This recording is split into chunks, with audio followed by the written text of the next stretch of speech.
السلام عليكم ورحمة الله وبركاته. معكم قناة تربية الدواجن. كما كتشوفوا الدجاج الفيومي، اللهم بارك، حتى يشرب الماء. هنا هذا خليط مخلط، كاين اللي عنده نعام، كاين اللي عنده 4 شهور، كاين 5 شهور.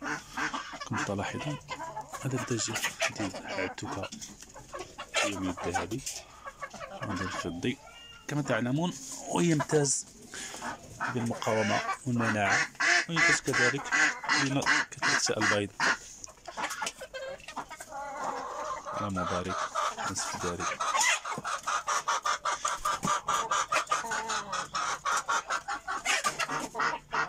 بعد ما كانوا مقاطعين على البيض، يلا بداو كيبيضوا. اللهم بارك وزد ذلك. هذا عتوكا الذهبية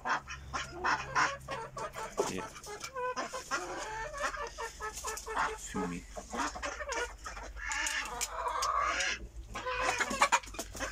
الإخوة كتجدو 15 حبة، بقى منهم بجوج ماتو لي كاملين، بقاو جوج اللي بقاو. اللهم بارك. والى اللقاء إن شاء الله في فيديو قادم بحول الله.